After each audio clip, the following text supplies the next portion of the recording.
Salam. Ümid edirəm ki, yaxşısınız və hər şey qaydasındadır. Sizi bir yağışlı bir gündə, belə deyim, salamlayıram. Artıq o qədər mənə rahatdır ki, əvvəllər məsələn ilk YouTube videomu xatırlayıram. Çox həyəcanlıydım. Necə danışacağımı bilmirdim, amma artıq bilirəm ki, çox rahat bir şəkildə danışıram və artıq aramızdakı o bağlılıq, o münasibət mənə icazə verir ki, mən daha rahat olum və daha rahat danışa bilim. Yağış yağır. Bildiyim qədərinə ölkədə də yağış yağır. Və bu yağış belə deyək də müşayiəti ilə sizə çox maraqlı bir mövzudan danışacağam. Bugünkü mövzumuz öz potensialımızdır və öz daxilimizdə gizlətdiyimiz potensialımızdır. Mən bunu belə adlandırardım ki, içimizdə nə var və biz öz içimizdən nə qədər xəbərsizik və ya nə qədər məlumatlıyıq. Belə deyim, dünən belə bir status paylaşdım ki, gününüz və bir günümüz digərindən nə qədər fərqlənir. Və dedim, bunun cavabını mənə verməyiniz şərt deyil, özünüzə verərsiniz və çünki bu YouTube videomu tam olaraq ona həsr edəcəm ki, bir günümüz digərindən nə qədər fərqlənir və əslində bizi biz eləyəndə günlərimizin bir-birindən fərqlənməyidir. Və başdakı verdiyim suala geri qayıdacağam ki, içimizdəki potensialdan nə qədər məlumatlıyıq və ya əksinə nə qədər məlumatlı deyilik. Gündəlik həyatımız davam edir, normal rutinlərimiz varsa əgər və o dəyişmədiyi müddətcə bizim içimizdəki potensial gizli qalır. Çünki bizim bir rejimimiz var, səhər oyanırıq, işə gedirik, evə gəlirik, işimizi görürük və s. Bizim rutin həyatımız icazə vermir ki, içimizdəki potensial üzə çıxsın. Ta ki o vaxta qədər ki, bizim içimizdəki potensial ya özü artıq o qədər çox olur ki, bir şəkildə özünü göstərir, ya da həyatda yaşadığımız hər hansı bir hadisə trigger rolunu oynayır və məcbur olur ki, artıq özünü göstərsin.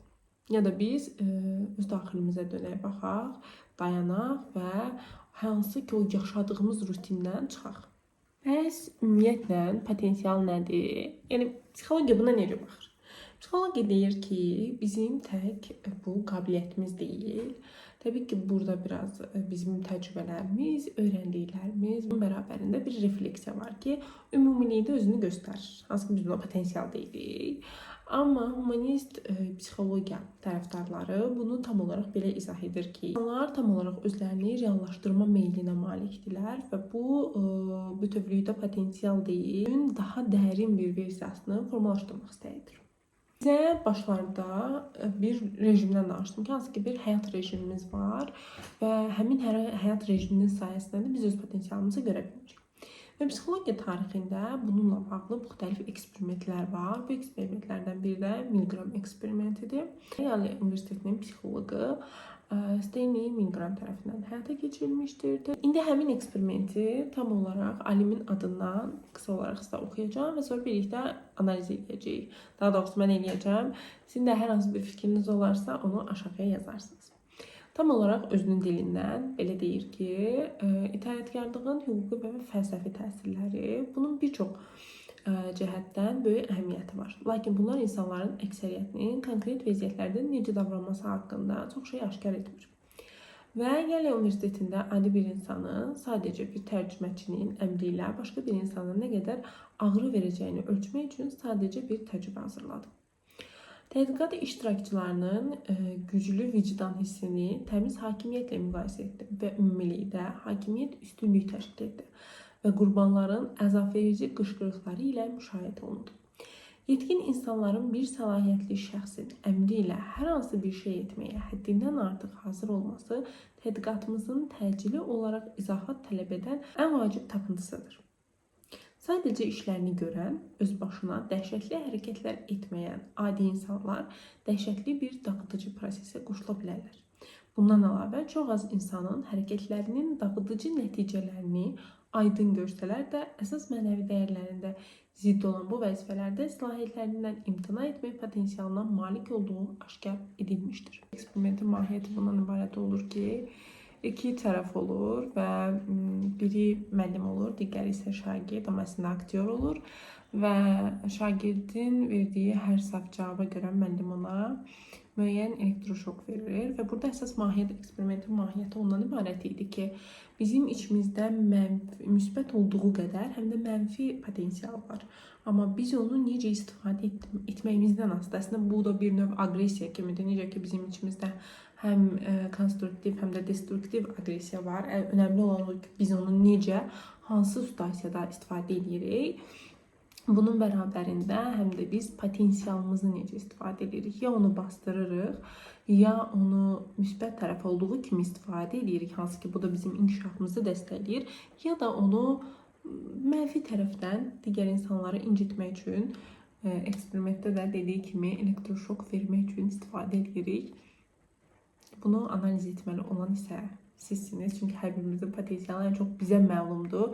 Hər nə qədər bundan bəzi situasiyalarda xəbərdar olmasaq da. Bu qədər məsələni uzatmağımın səbəbi tam olaraq budur ki, biz gündəlik həyatımızda həmin o rejimdə itaətkarlıq deməyək də müəyyən qədər işlərin getməsi üçün ümumi bir məqsəd olur və hər kəs o məqsəd uğrunda çalışır.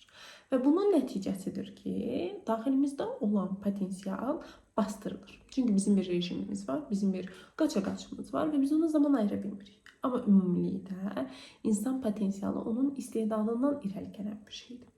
Və bir günün digərindən nə qədər fərqlənir sualını verəndə əslində məqsədim də tam olaraq bu idi ki, nə qədər özümüzə vaxt ayırırıq, nə qədər buradan düşən işığı içərdən əksini görə bilirik.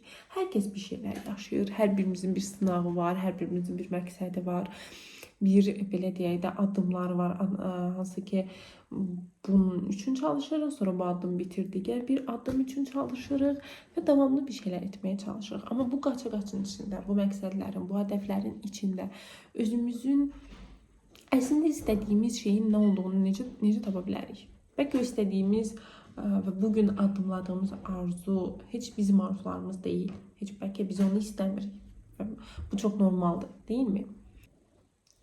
Özü ilə zaman keçirməyi sevən bir insan kimi deyə bilərəm ki,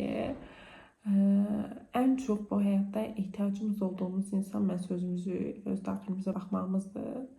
Hansı ki, bizi bizdən yaxşı kimsə tanıya bilməz.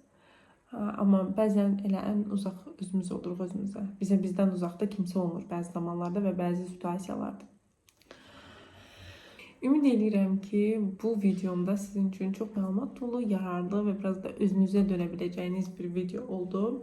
Çatdırmaq istədiklərimi tamamilə çatdıra bildim. Sizi orada görmək, videonun izlənildiyini görmək məni çox xoşbəxt edir, çox mutlu edir. Çünki aramızdakı bu səmimiyyətin davamlı olması məni xoşbəxt edir deyə bilərəm. Çox sağ olun dinlədiyiniz üçün. Növbəti YouTube videolarımızda görüşərik.